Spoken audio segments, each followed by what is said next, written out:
You're listening to Women's Media Center Live with Robin Morgan.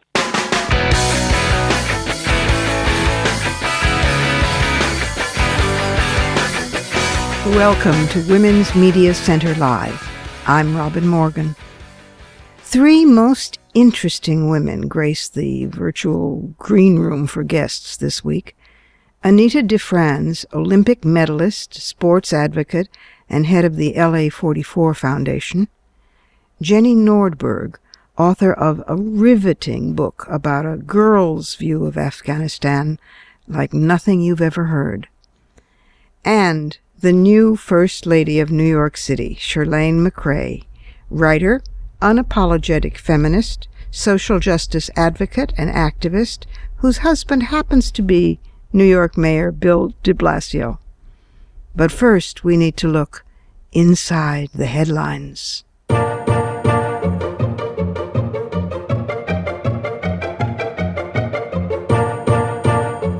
All the headlines this week are Ebola. Lauren Wolfe, who is the director of the Women's Media Center project Women Under Siege, has written a very important piece for Foreign Policy about why so many women are dying from Ebola. Or didn't you know that most of the people dying from Ebola are women? On August 14th, the Washington Post, according to Wolfe, reported that across Guinea, Liberia, and Sierra Leone collectively, women have comprised 55 to 60% of the dead. In Liberia, the government reports 75% of victims are women. Martha Anker, a former statistician in communicable disease surveillance and response at the World Health Organization, noted in a WHO report back in 2007, quote, "Differences in exposure between males and females have been shown to be important factors in transmission of Ebola hemorrhagic fever. Therefore, it's important to understand the gender roles and responsibilities that affect exposure in the local area." But that plea didn't find its way to West Africa. Ebola spreads through contact with blood and other bodily fluids, and in Liberia, as in neighboring countries, women are usually the primary caregivers for the sick. And that is true during the current epidemic. If a man is sick, a woman can take care of him, but men don't comparably take care of women. It shouldn't take so many deaths, more than 1,200 at the time Wolfe wrote the article a week or so ago, to realize how attention to gender dynamics might help save lives. In this case, through, among other things, targeting messaging to women about the importance of protective measures at home or allowing loved ones to be cared for by trained professionals. But this isn't the first time this has happened. Data show that many infectious diseases affect one gender more than another. Sometimes it's men. That's true of dengue fever. Sometimes it's women generally, as with E. coli or HIV/AIDS.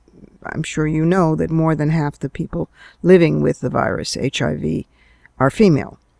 And also it's true of Ebola in some previous outbreaks. Sometimes it's pregnant women and mothers, as with H1N1, an outbreak in Australia currently is infecting women over men by 25% margin.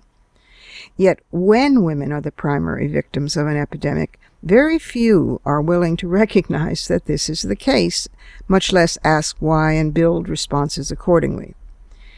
Too little is being done to put even the small amount that is known about gender differences and infectious diseases into practice. For example, to determine in advance of outbreaks how understanding gender roles might help in the development of a containment or prevention strategy. And too little research is being done to understand how infectious diseases affect the sexes differently on a biological level. Johns Hopkins University professor Sabra Klein says we can't seem to get past the interesting observation stage.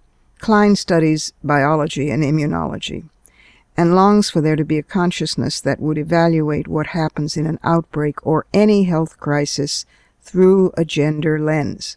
But that would also mean tackling systemic problems, such as women's unequal access to adequate health care or the finances they might require for treatment. In other words, it would mean challenging fundamental sexism. Looking at who dies in an outbreak shows you who has power and who doesn't. That's a quote from Columbia University epidemiology professor Wafa El Sadr. Claudia Garcia Moreno, lead specialist in gender, reproductive rights, sexual health, and adolescence at the World Health Organization in Geneva. As she says, when I was in medical school, everything, drug dosages, public health scenarios, were still defaulted for the 70-kilo white male. And although this has changed somewhat, it's not what we would hope it would be. There's a persistent lack of attention to the biological components of disease, and they are often shown as basic differences in how men and women respond to infection. And they should affect medical responses in the short and long terms. For example, inflammation caused by infection is often greater for women than for men. But similarly, Anchor noted in a 2011 WHO report, quote, a frequent mistake is to undercount the relative importance of symptoms that can occur only in one sex, such as vaginal bleeding in dengue fever. Consider nurses who are primarily female worldwide. Consider the private in the home work that's being done. Consider the fact that that's ignored and that nurses are not listened to mostly by physicians. Consider the fact that men dominate informational meetings on this outbreak and every other, despite the fact that women are known to be the primary caregivers. Klein describes an anonymous note once included in a review of a grant application that she wrote about gender lens. Quote, I wish you'd stop with all this sex stuff and get back to science. I've been in this field for 20 years, and this biological difference doesn't matter. Close quote.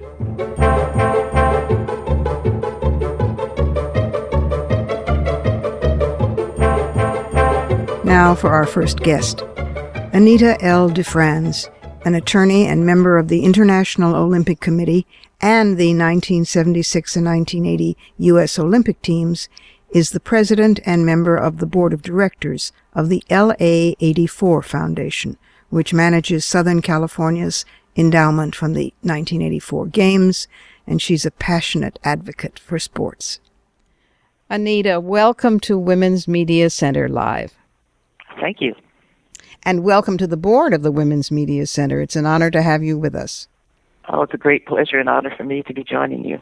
Well, you've got such a stellar career in many areas behind you, as an attorney, as an athlete, as an Olympic medalist. You won the bronze in the 76 Games, and you won a silver medal in the 78 World Championships in rowing, and you were a finalist in the championships for Worlds 4 times. And then, of course, the famous or infamous 1980 Olympic Games in Moscow, when the U.S. government led a boycott of the Games and you were not allowed to compete. You stood up, and was it that you sued the U.S. government? Well, I sued the U.S. Olympic Committee, and the White House came on board as amicus because they certainly did not want me to be victorious in this lawsuit. I believed it was my right as an athlete and a citizen of the United States to make this decision. There was not one penny of federal money involved, no government money at any level.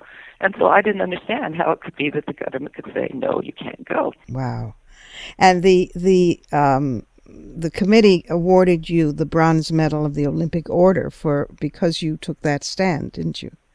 Yes, and I was the only American awarded a medal. I would have preferred to have won it in Moscow, but there's that distinction.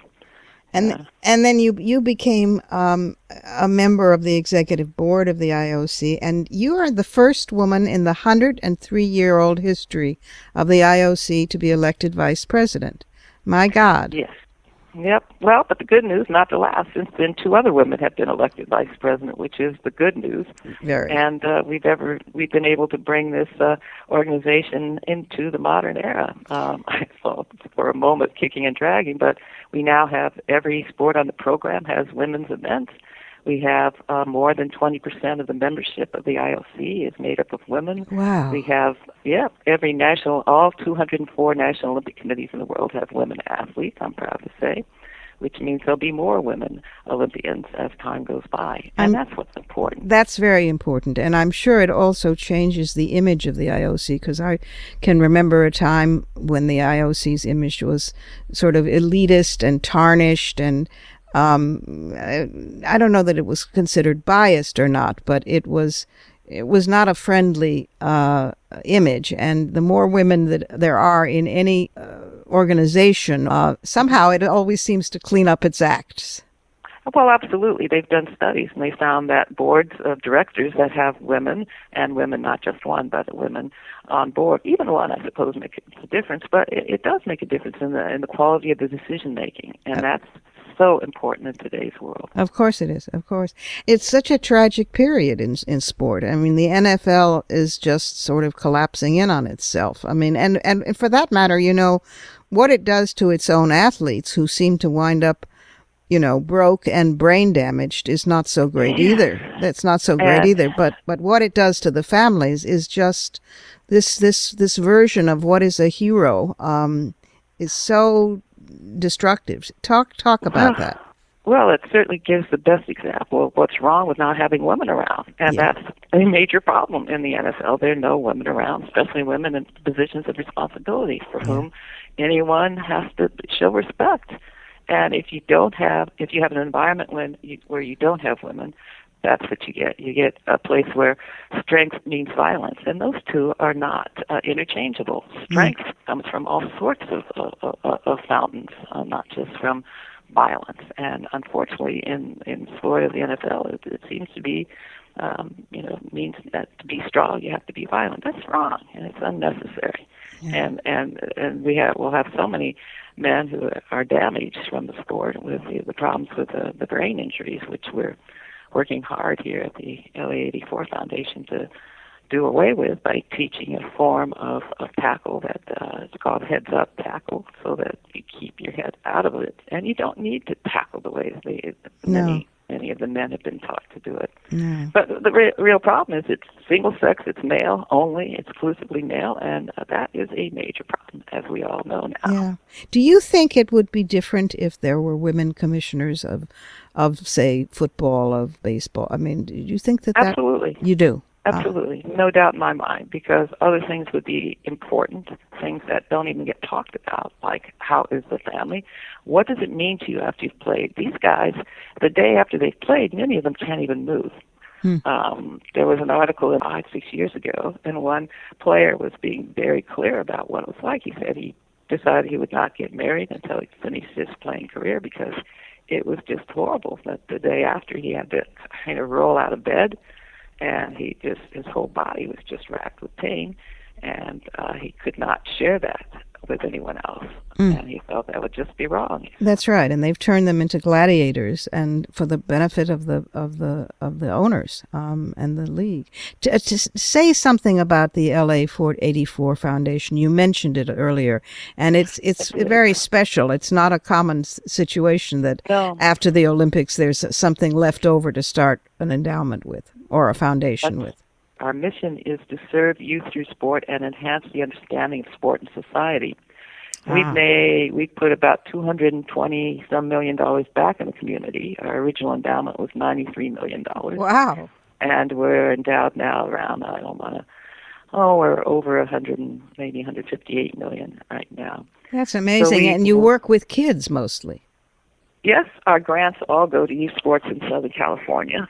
And because that's, we want them to have the magic of sports, which is the basis of the Olympic Games, and the athletes who competed here in 1984 were the ones who made it possible for the Games to be successful. So we want to celebrate their genesis. And almost every Olympian has had some sports experience as a child, and it probably wasn't in the sport in which they're competing at the Olympic Games. So we do a whole broad array of sports, some of them not even Olympic sports, because sports is about the mind directing the body through the dimensions of time and space, and each sport has a different way of testing the athlete, testing the body, and testing the skills development, and also testing the teamwork and the ability of the individual to work with others.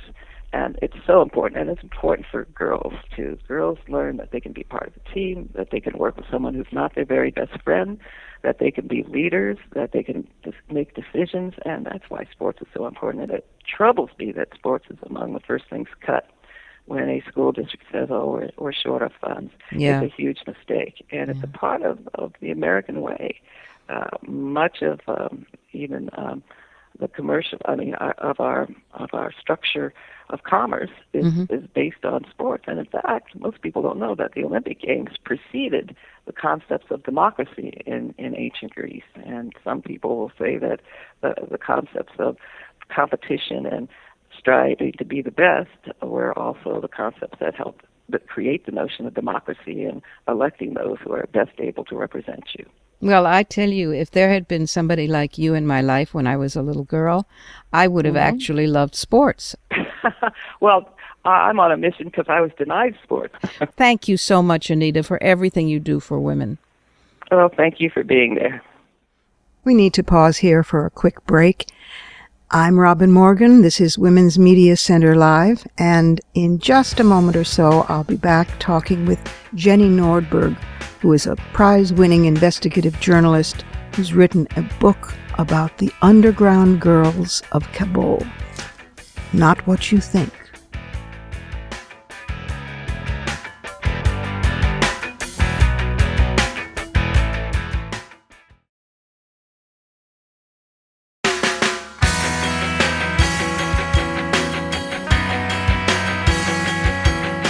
You're listening to Women's Media Center Live with Robin Morgan.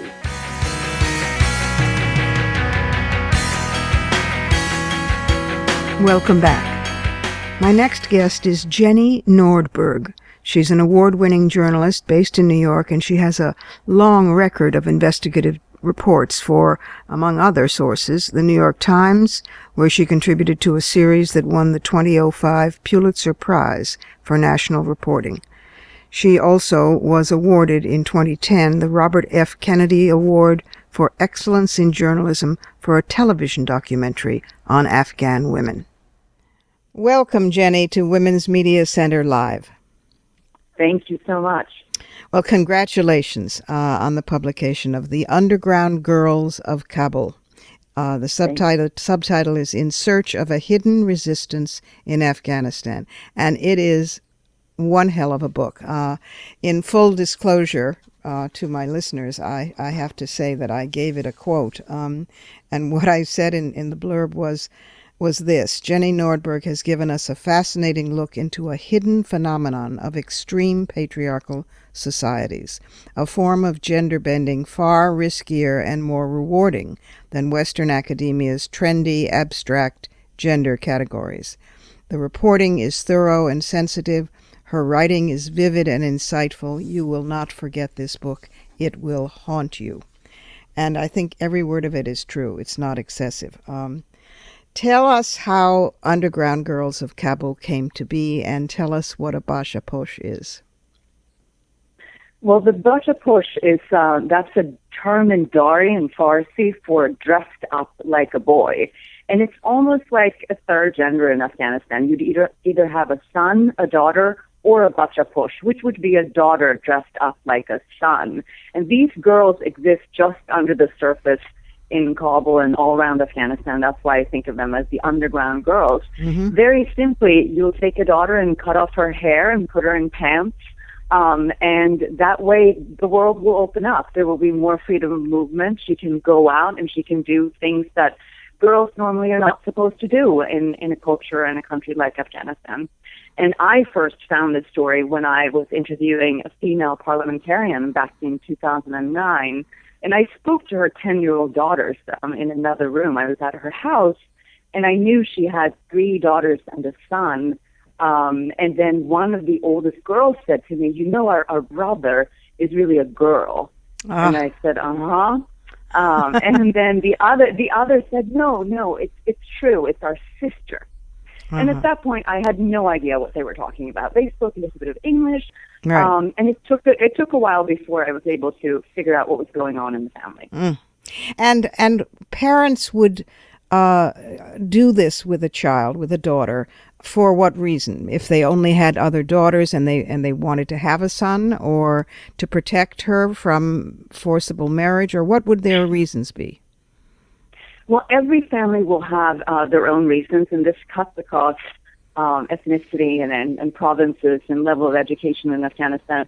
Essentially, it comes down to the necessity of having at least one son. And if you don't, you're seen as weak, as vulnerable.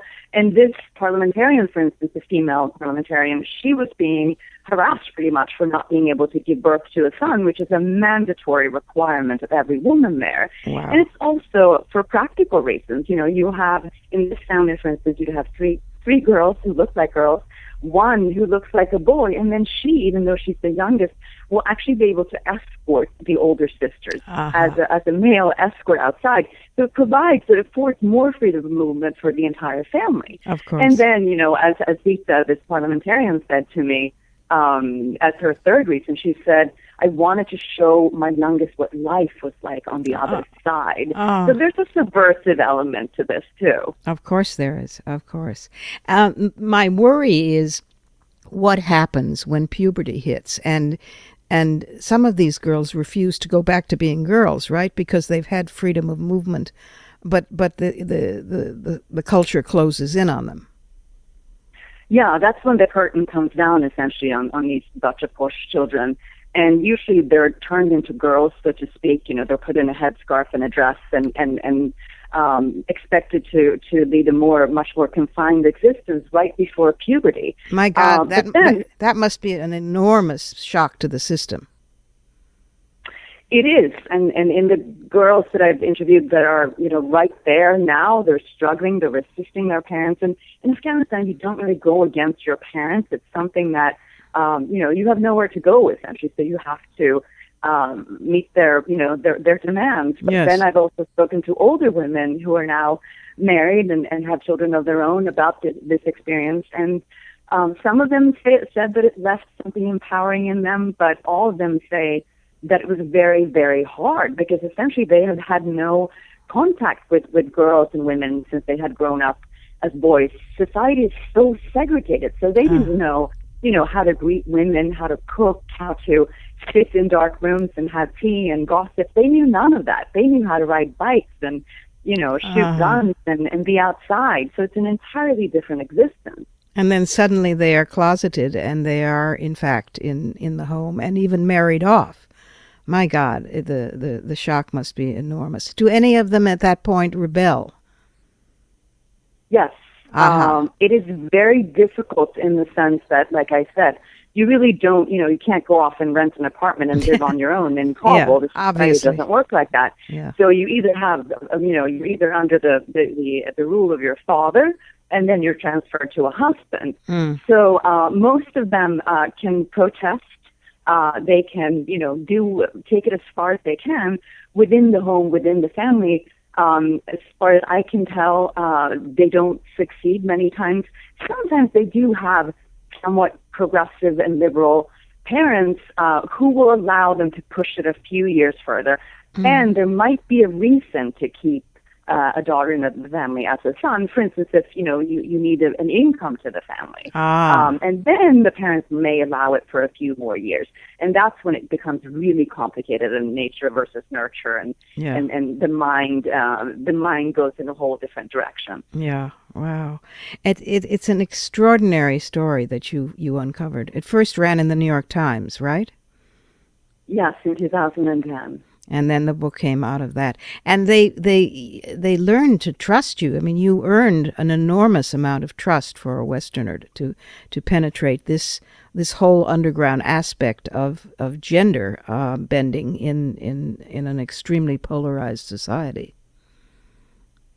Well, yeah, I've spent 5 years back and forth now to Afghanistan, and some of these women, or you know, all of them that are in the book, have made very conscious decisions to be part of this, and most of them have never spoken about this before. It goes into ideas of their own body and their minds and sexuality and all those taboo subjects that you're not supposed to talk about. Yes. And that takes time, but Afghans and Afghan women are very, very warm, very polite, very welcoming, although it takes time and many cups of tea to get into those topics. And I worked with Afghan translators, like young Afghan women who are very sharp from Kabul University, for instance. And then many times they wanted to interview me before I could interview them. Of course. About my life. Of course.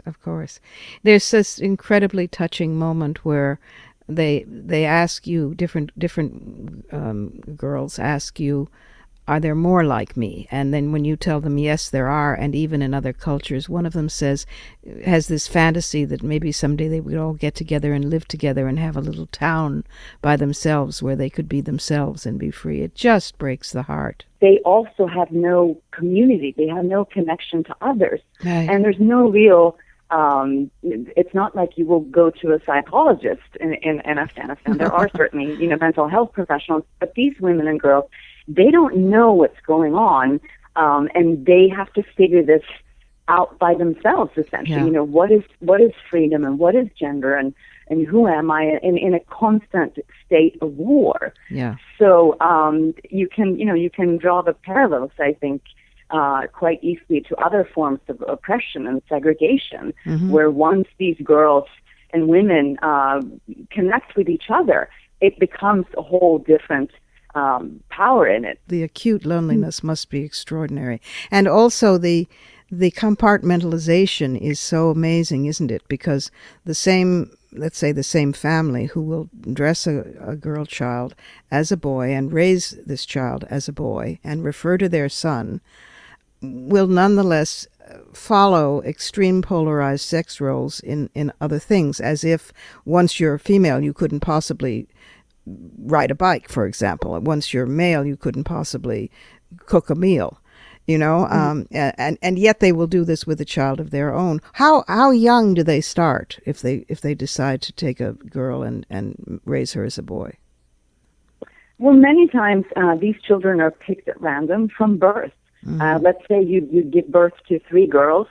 The relatives will be very upset. It's a shame for the family, and the husband will be embarrassed, and then why is there no son in the family? What's wrong with you? So then and there, and many times the mullah in a village will designate a newborn a son to present to the village as a practical solution to a dilemma in this very segregated society. So you could say it's both a concession and resistance to this system, and it's certainly quite creative. Yeah, it certainly is. And the book is called The Underground Girls of Kabul, In Search of a Hidden Resistance in Afghanistan. And I have to tell you, thank you for this book, Jenny. Thank you. And thank you for being with us on Women's Media Center Live. Thank you. And now it's time for the Surrealism Corner.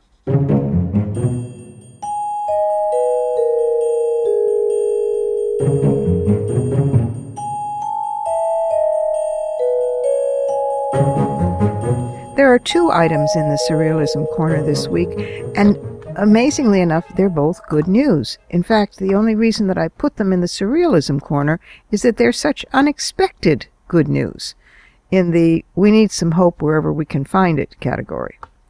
So, I don't know if you happen to see it, but after doing a segment about the Miss America pageant and how they claim to be the largest, world's largest provider of scholarships for women and completely destroying that myth, John Oliver, on Last Week Tonight, which is a very funny and smart program if you haven't seen it, he just devastated the Miss America pageant, which was particularly amusing to me.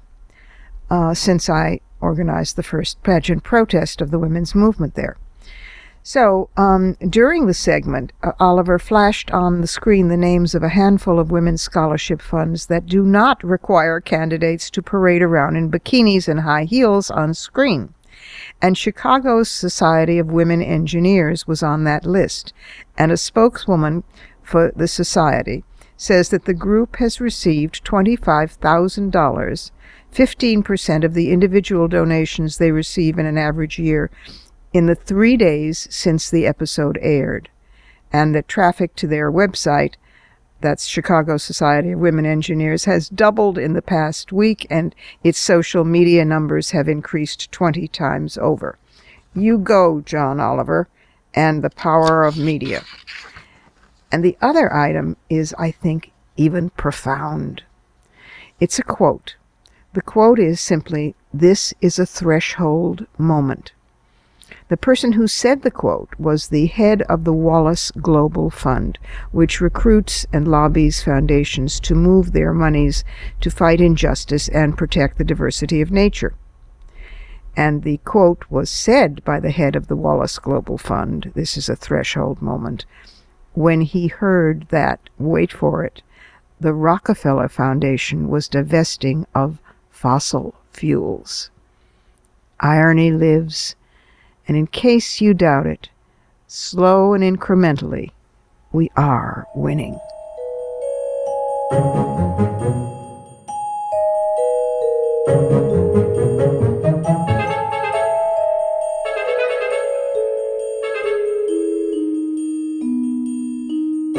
It's time for another quick break here at Women's Media Center Live. I'm Robin Morgan, and I'll be back in just a moment talking with the First Lady of New York City, who, it turns out, is one of our own. She comes out of the 1970s women's movement. So there. Don't go away.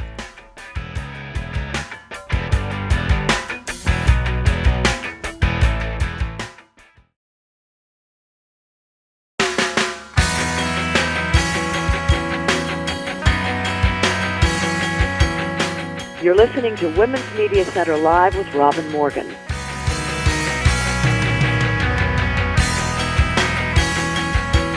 And welcome back once more. During the recent mayoral race in New York City, people became captivated with the interracial family of the de Blasios. In particular, the tiny, diminutive, beautiful, high-energy black woman who was known not by his name, but by her own, Chirlane McCray. That woman today is the First Lady of New York City. And what's more, she's one of ours. She comes out of the 1970s women's movement.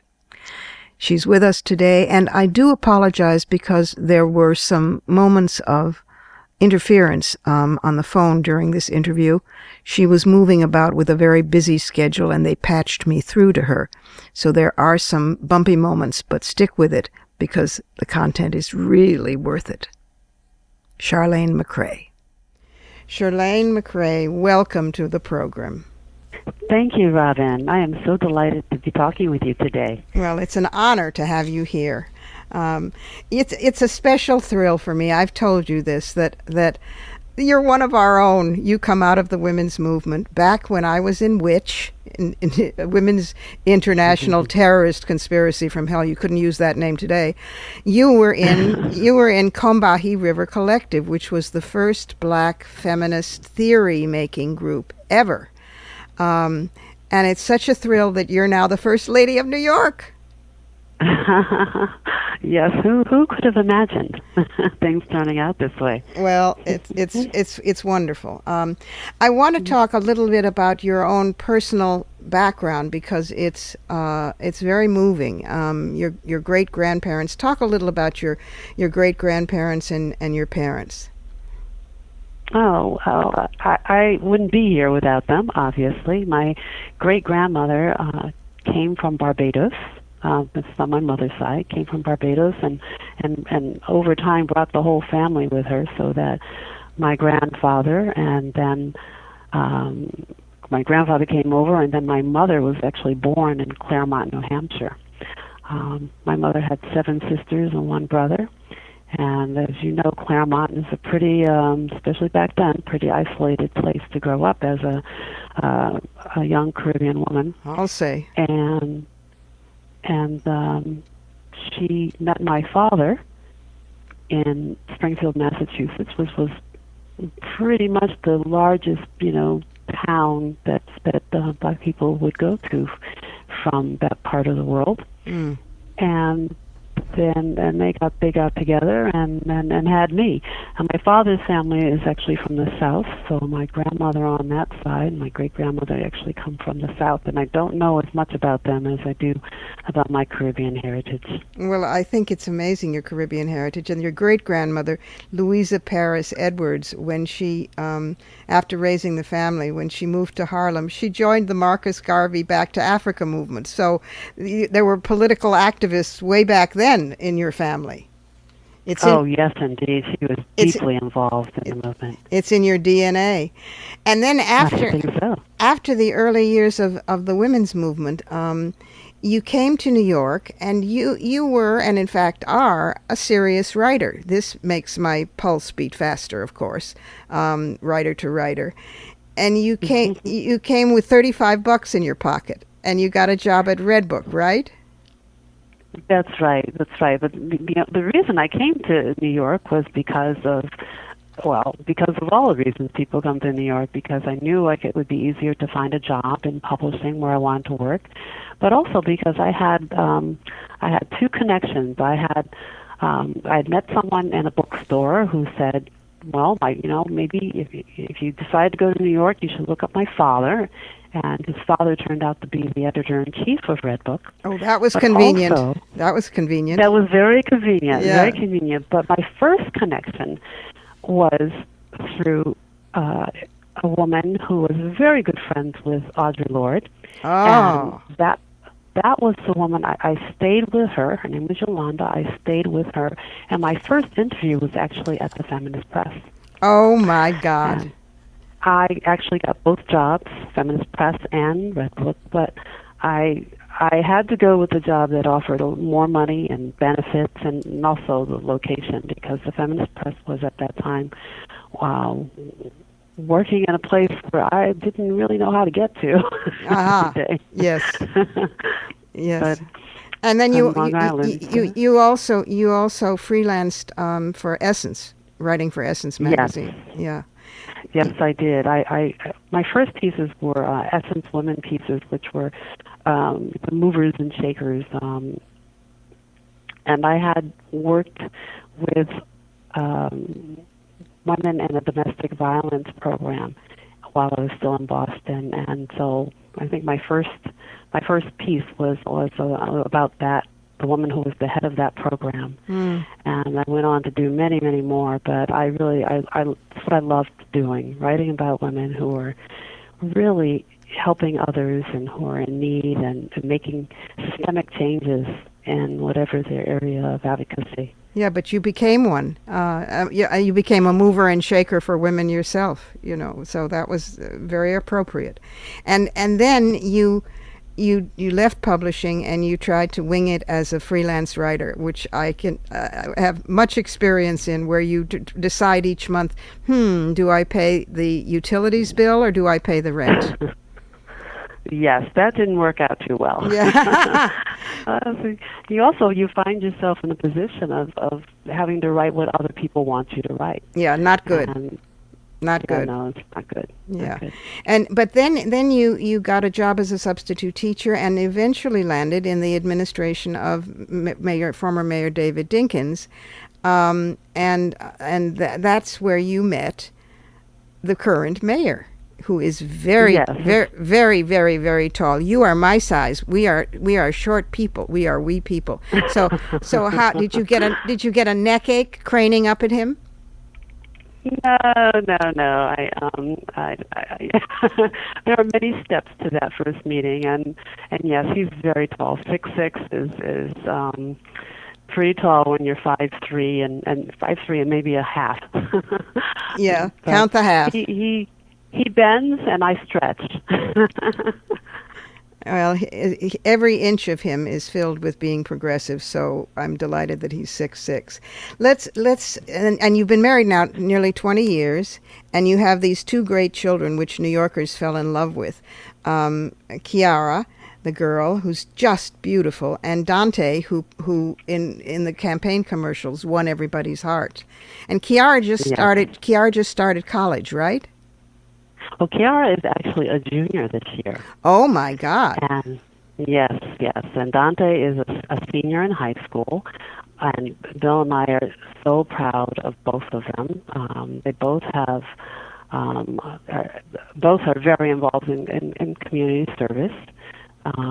Chiara worked at the Office to Combat Domestic Violence this summer, and Dante focused on learning as much about government as he could through the First Deputy Mayor's office.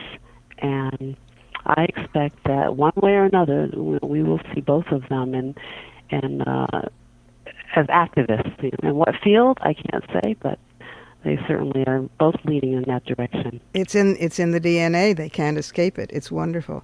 Let's talk a little bit about the administration, because you're doing really important work. For one thing, it's more than half women. And how did that come about? Was that a simple thing to do once you made up your mind to do it? Was that did that meet with obstacles, or was it organic? Well, we've always been committed. I mean, from the very beginning, Bill and I have been committed to making sure that the administration, that is the people working in City Hall and leading the city agencies, making sure that they reflect the population of New York City. We're also committed to hiring the very best and the very brightest who have a progressive sensibility. We wanted to make sure that, okay, yes, so we're going to have a majority of our or at least majority of our senior staff level officials as women, but we want to make sure that they're progressive, and that's a significant achievement that we're very proud of. And they're women of every ethnicity, and which is also important. So was it hard? I'd say it isn't that the people aren't out there, but it does take time, because as you know, it's once you get into a position like this, everyone has got a friend or a cousin, and the people who are already in the loop and know how government works are already connected. Yeah, we've had to reach outside those traditional connections and relationships to make sure that people know the door is open for people to serve in this administration. And some of the accomplishments already talk about any of these you choose. The paid sick bill legislation, which means that 500,000 more New Yorkers have the right to take a sick day without losing their job. And the pre-K, which I know you were very involved in, which now has over 50,000 kids in it. Is that true? That's right, 53,000. Way to go! Way to go! We're so excited about that. And the we're entering Domestic Violence Month in October. You just recently opened the city's 4th Family Justice Center, I think, in Lower Manhattan, not far from me, which is a support center for victims of domestic violence. And I know that you've been interested in that as well. And I think Chiara volunteered this summer, didn't she? Yes, she did. She did. She was an intern for the Office to Combat Domestic Violence. Wow. She did outreach work. Wow. And what are plans for more good stuff? Well, there are a number of events planned. I think that our feeling is the best way to tackle the issue of domestic violence is really awareness and building awareness and educating people about all the options that are available for women and men and elders, anyone who is experiencing abuse in a relationship in the home. Right. And too often we talk about, well, first of all, there's a huge stigma, so we don't talk about it enough. Yep. And there are also a lot of people who are bystanders. They know someone who's in a relationship, or they have a coworker, or a colleague, a cousin, whatever. They know someone, but they're not actually doing anything about it. Yeah. So this month we're going to encourage people to actually play a role in preventing and addressing this issue by speaking up when they hear jokes or other statements that kind of continue the stigma and actually promote violence by making it a normal part of life. which it is not. It is not healthy. It is not normal for anyone to be in a relationship like that. Right. And we want people to know the resources that the city has available.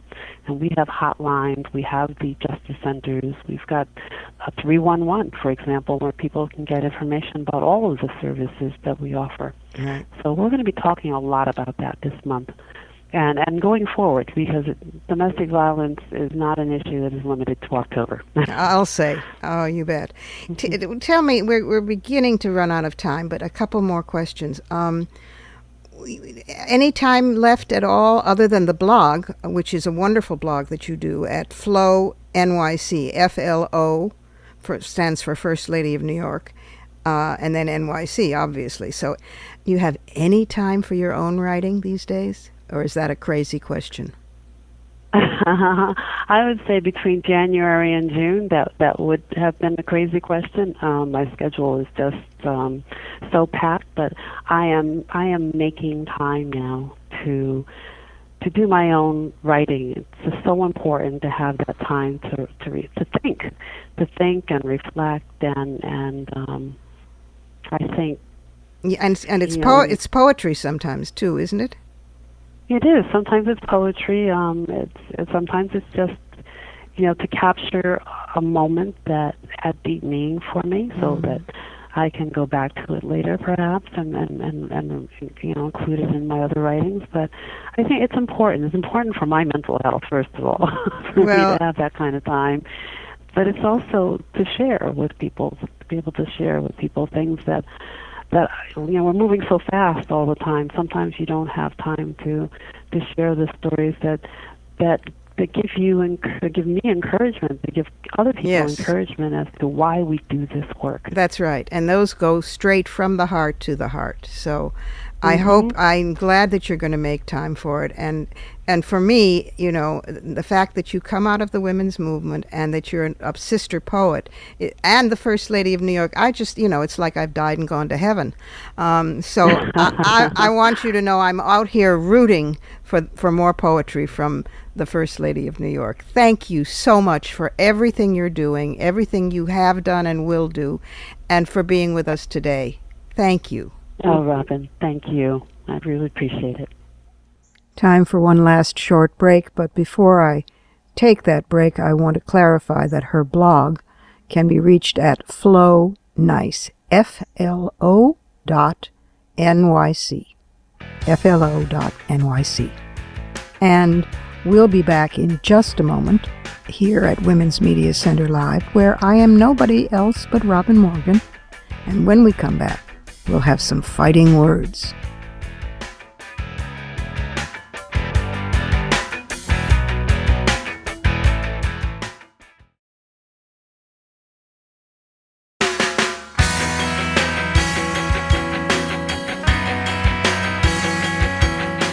You're listening to Women's Media Center Live with Robin Morgan.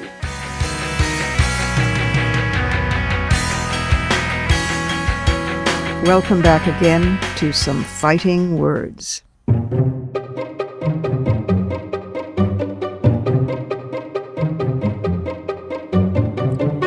The United Nations has issued a report on ISIL, specifically the Office of the High Commissioner for Human Rights, together with the UN Assistance Mission for Iraq.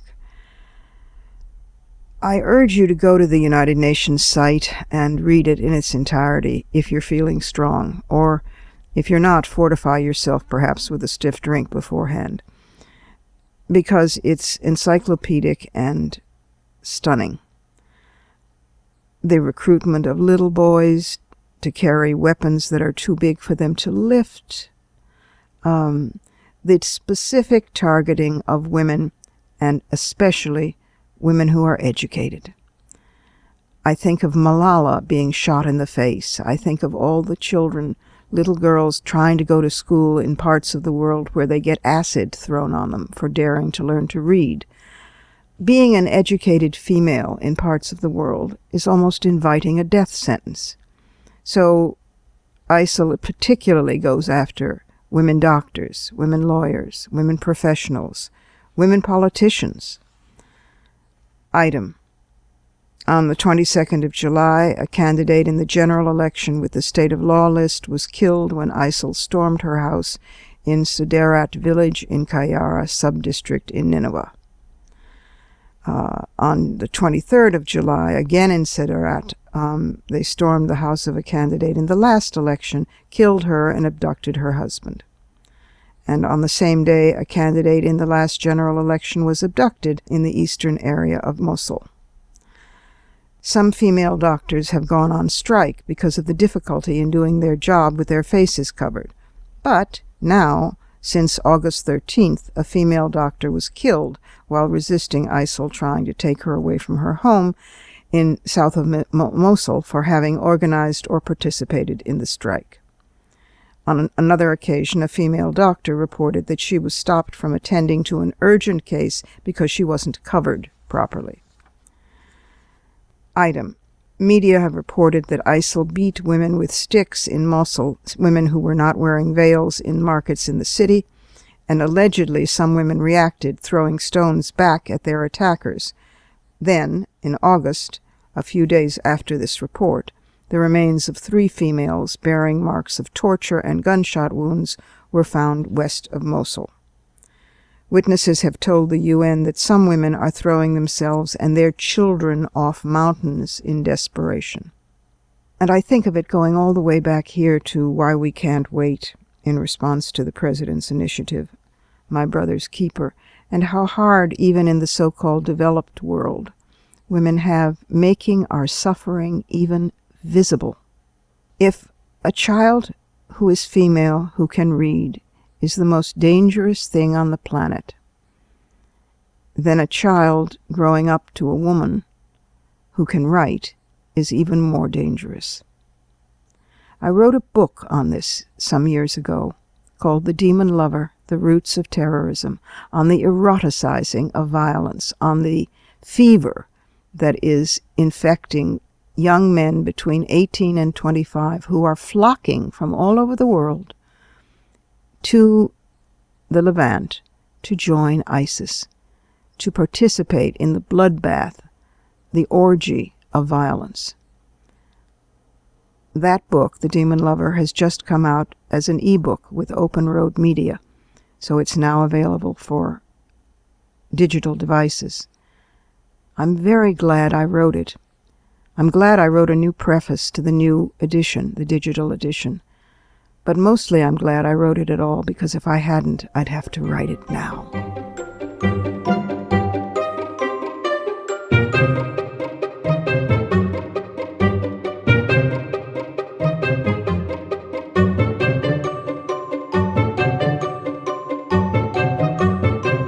And that's it for today.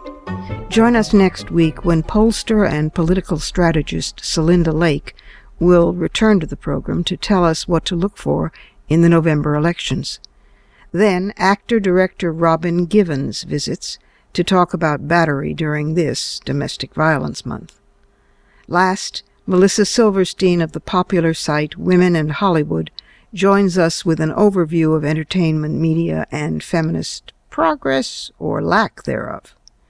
Remember to visit us at WMCLive.com for the archive of all our previous episodes, and be sure to find WMC Live on Facebook, Twitter, and at iTunes worldwide, where you can stream, download, and subscribe to the show's podcast. Portions of this program were taped earlier. Opinions expressed here do not necessarily represent the WMC. Here's the family for Women's Media Center Live. WMC President and Executive Producer of this program, Julie Burton, Senior Producer, Crystal Williams Chancellor, and our founding sponsor, Regina K. Scully. I'm Robin Morgan, your producer and host. Thanks for being with us. After today's show, you could 1. Exercise or take part in sports, 2. Read the Nordberg book in awe, 3. Come vacation in New York City, unless you're lucky enough to be a New Yorker already. Join us next week right here on Women's Media Center Live.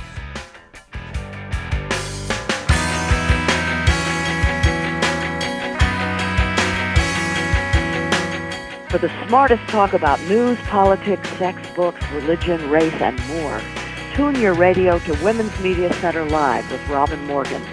Audacious, witty, provocative, informative, and fun. It's Women's Media Center Live with Robin Morgan on WMCLive.com.